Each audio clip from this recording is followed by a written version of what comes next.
All right, we're in AP Calculus lesson 1-3, limits to infinity and horizontal asymptotes. We will get some more speed sheet questions for the day. Diego, what is our objective today?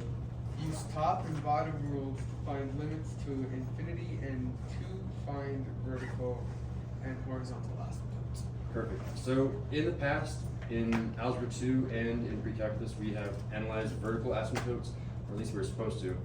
And this is the first time that we'll ever be talking about horizontal asymptotes because we now have access to them with plugging in infinity. So our goal today is kind of, how do we graph this thing? If we can graph this function, we're basically done. So I want to first talk about vertical asymptotes. A vertical asymptote, I'm going to come down here and I'm going to define that for us. A vertical asymptote is where I set the bottom equal to 0. And I have to be careful because sometimes things cancel out. So I'm going to say the bottom remainder. I'll say if you set the bottom in parentheses remainder, if you set the bottom equal to 0, whatever your solution is where you will get a vertical asymptote. And again, an asymptote is kind of like that electric fence where you get closer and closer and closer to it, but you never actually touch it. And sometimes we will also get holes in our graph, and I'm going to define that as where let's say the top and the bottom of the fraction cancel out. So I'm just going to do this picture, the top and bottom, and I cross them off. If you cross them off, you set whatever that crossed off thing is equal to 0. So in this case, we set the remainder equal to 0. In this case over here, we're setting we'll say the cancelled will set equal to 0. So the cancelled we will set equal to 0. And we'll solve for that and we'll figure out where the hole is. All right, so in this f of x function up here, let's go ahead and play with that and see if we can do that. So can anyone factor that numerator? I don't remember. 2x on the top and the x squared on the top and the x squared on the bottom. You can't cross off any x squared. You can factor. You can say that the top here, the numerator is going to be something times something else. And I can give you so it's a ninja star. Okay. It's a ninja star, or you can use your. Give me like squares. a minute. I'll give us a minute. And it's times on the top, right? You can do whatever you want as long as you know that the middle number is what you add to and the last number is what you multiply to. Usually we do. So last number you multiply, one. middle number you add. So that'd be just 1 and 2. Okay. So if you're doing a ninja star for the top, this is what it should really be written as. You say, I have x squared it's plus. 1 and negative 3. Sorry. That's for the bottom. Yeah, very good. So the bottom, let's come down here. The bottom is going to be x plus 1 and x minus 3. Again, the way that we're doing that is with a ninja star. I can do that over here to the side and say, I have ninja star here. What do I multiply to? What do I add to? I multiply to -3. I add to a -2. What multiplies to -3 and at the same time adds to -2? Alton already told us 1 and -3. If you just double check, 1 times -3 is indeed -3. 1 plus -3 is indeed -2. So that's how we get the bottom. The denominator has been factored. The numerator is a little bit trickier. The numerator is x plus 1 and x minus 1. Oh, very nice. Yeah. So, and wait, how did you get that? Can I see? That. Oh, very nice. Yeah, you saw that the middle term was 0. So I'm going to go ahead and write that in our notes. Alden correctly rewrote our x squared minus 1 into x squared plus 0x minus 1. Meaning that the middle term that you add to is 0, so that's what we add to, and what we multiply is -1. So anytime that you add to 0, that means you have to have the same number but an opposite. So 1 is the opposite of -1. So our answer is 1 and -1. So you just get the two conjugate pairs out of those two? Oh man, look at all this academic vocabulary. Yes, you get these conjugate pairs in the top. Whenever you have a difference of squares, that's a square and that's a square, and there's a difference because there's a minus sign. A difference of squares will always factor as a conjugate pair. How's one a square? What's up? How's one a square? A square is defined as two integers that multiply together to get that number. So 1 is an integer and 1 is another integer. 1 times 1 is also 1. So 1 is a square, and it is, you can see in my back, my perfect squares go 1, 4, 9, 16, 25, etc. Perfect. So we have factored, and notice what's going to happen right now. I have the same thing in the numerator and the denominator. I can cross those out. I can say, you're gone and you're gone. Okay, so now I'm going to actually find the vertical asymptote. So what do we have remaining in the bottom? We don't have an x plus 1 anymore. The remainder in the bottom is just this x minus 3. We're going to set the remainder equal to 0. We're going to set x minus 3 equal to 0. Literally going to do that right now. Here we go. X minus 3 is equal to 0. I set the remaining thing that was not crossed off equal to 0. And then I solve. Okay, what do I do to both sides to solve? Plus 3. Plus 3, and I get x is equal to 3. 3. Okay, so we found where the vertical asymptote is, and we can graph that right now. Technically, the asymptote you don't technically see on a graph, but I'm going to put it on the graph as a tool to help me graph. So at x equals 3, our x-axis is over here. There's 3 right here. I'm going to make this vertical dashed line at 3, letting me know I have an electric fence right here at that vertical asymptote.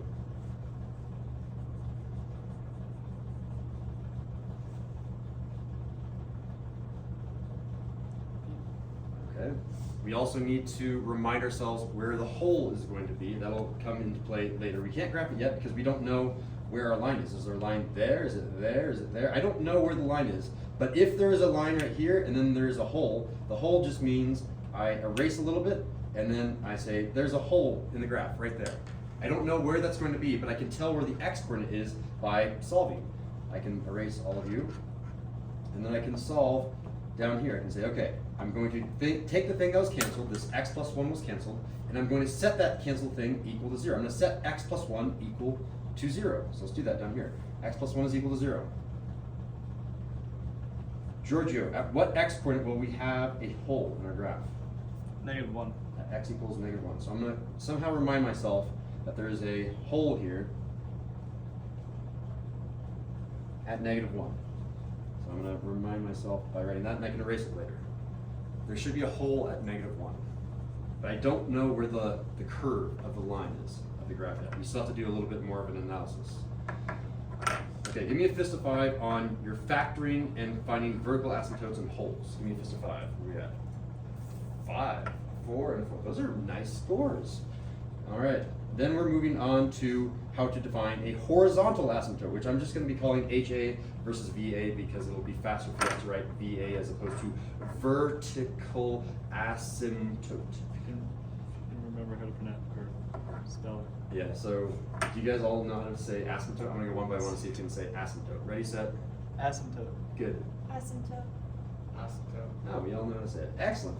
So a horizontal asymptote is when we take the limit to infinity. So this is how I'm going to define it. If I take the limit of my function of f of x as x approaches infinity, that is by definition a horizontal asymptote. But there's also a second definition that I am going to write down just in case. It could also be negative infinity. So this is the same thing as the limit of f of x as x approaches negative infinity. And this is, here, let me write in words what's really happening under here. This, yes, it's the limit of f of x as x goes to infinity. That's how I pronounce it. But there's an interpretation on top of that that I can say. And I say on top, but I'm going to write it beneath this. I'm going to say, as I go right. What happens as I go really, really far to the right? And the other one, of course, you guys can all guess, it's going to be, yeah, what happens when I go to the left? I can spell it. What happens when I go to the left? What is the y coordinate? What is the height? Does the height shoot off to infinity? Does the height always settle at 1? Does the height always settle at 3/5? When we plug in infinity, and that's, I'm putting air quotes around plugging in infinity because you can't really plug in infinity. There's tools to use infinity.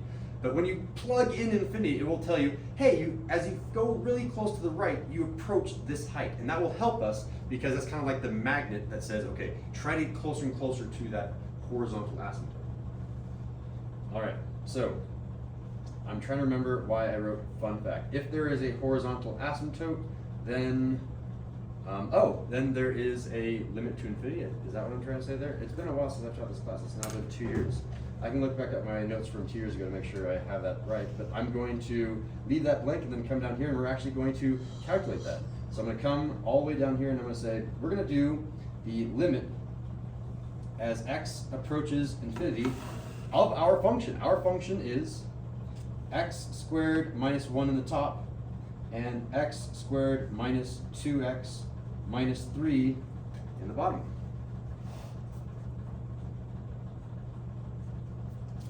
I need to essentially plug in infinity and see what happens. And you have to be really careful about how you plug in infinity. When you plug in infinity, it seems like, oh, I have infinity squared minus 1, which is infinity. I have infinity squared, that's a bad infinity, infinity squared minus 2 times infinity minus 3, and then how do you do infinity squared minus 2 times infinity? It's hard to do, which is why I'm going to come back to this and go to the back side of the notes, because I need to teach you how to plug in infinity. Limits to infinity. How do we do this thing? And limits to infinity, I always think of Buzz Lightyear because he says to infinity and beyond. All right, there are 3 different rules. These are what I call the top-bottom rules. This is the next entry in our speed sheet, a thing that you have to have memorized for this unit. So, if you're plugging in the limit or to positive or negative infinity, you'll get the same answer. It doesn't matter. But if the top is bigger, and again I'm using air quotes around bigger to use simple terminology, then your answer will be, I have to be careful about how you say this. Technically, it will be infinity, but what you'll put on the AP Calculus test is you'll write does not exist. There is no limit. The limit doesn't exist because it goes to infinity. Because this is an all-encompassing way of saying it could go to positive infinity and it could go to negative infinity. You can't be wrong by saying D and E, which is why I teach it this way. But if you want to be specific, you could try to figure out, I'll put in parentheses, it could be negative infinity or it could be positive infinity. It could be one or the other. But if you just write D and E, you've got both of them. It's saying that the limit doesn't exist. The limit, it goes forever and ever. It can go all the way to infinity. It can go all the way to negative infinity. What happens if the bottom is bigger? If the bottom is bigger, it will always 100% of the time be 0. Let's write that in red. It will always be 0. When the bottom wins, you get 0. And then when there's a tie, when the top and bottom tie, you get, I'm going to put this in quotes because it's a term that I have come up with, well, stolen from John. You get a magic fraction. Everyone by the right around the magic school bus, magic fraction in this case. Magic fraction. And my handwriting is getting sloppy here. I will show you each of these right now in the examples. So, when I say bigger, what I'm really talking about is the degree. I'm going to write that right now. The degree down here, the largest degree in the numerator was, and I'm going to write it down over here, 2. The largest degree of the denominator was this thing right here, which has a hidden power of, shout out, 1. Which one was bigger? 2. The top was bigger. If the top is bigger, there's our answer. The top was bigger, D and E. Yeah. Did you teach this in Algebra 2? I did teach this in Algebra 2. Okay, yeah. that's right. Although I think we specifically had to decide between negative infinity and infinity. Now that we're in this time crunch of how do you get the most points for your dollar, for your time really, I'm just going to say, hey, just put D and E, you'll get the right answer. You really should know if it's going up or down, but if you say D and E, it's going off the graph is essentially what you're saying. I remember you made us do like the dance moves. You made us like do the graph like that. It's the same thing, yeah. All right, now what happened? Oh, look, Mr. Sandell, he's plugging in positive infinity here and negative infinity here. That means it's going to be different. No, it's going to be the same thing for AP Calculus. All right, Alden, degree of the top is? Wait, that's Number 2, what is the degree of the numerator? it's. Wait, I'm kind of lost. What is the power? The biggest power that you see in the numerator down here? Oh, 2. So the degree of the numerator is 2. Georgia, what is the degree of the denominator? 3. 3. And Diego, therefore the limit when I take x going to negative infinity of that function is 0. 0, because the denominator was bigger than the numerator. That means that the bottom wins. When the bottom wins, you get 0. All right. And finally, Diego, what's the degree of the numerator? 1. And Alden, degree of denominator? 1. Oh, look, there's a tie. This is a magic fraction. Magic fraction means cross off everything that was a lower degree. So this plus 1, cross it off. It was a lower degree. That was a degree 0 term. This plus 2, cross it off. And I should leave the plus sign from the 5x because that could mess us up. That was a lower degree. Anything that's lower degree, ignore it. And I'm purely going to turn this into a fraction. And I'm looking at the coefficients, the number out in front of the x. The coefficient here is 2, coefficient here is 5. The answer is 2 and 5. Fraction 2/5. Done. Wow. This means right here in number 3 that you have a magnet, a horizontal asymptote at 2/5 that you're pulling the function towards. You're pulling the function towards this height of 2/5, towards this y coordinate of 2/5 that typically functions don't cross. They can cross it an infinite number of times if you want to be clever, but usually never. So the graph is being pulled to a height of 2/5. Exactly. Okay, well I'm gonna write that down because I'm gonna forget That is a great idea. You don't have to take the notes that I'm showing you. You take the notes that are best for you. So now that we've done that analysis, let's apply these tools back to the front. Again, the original question was, how do we graph this thing? This function right here, we haven't even done it yet.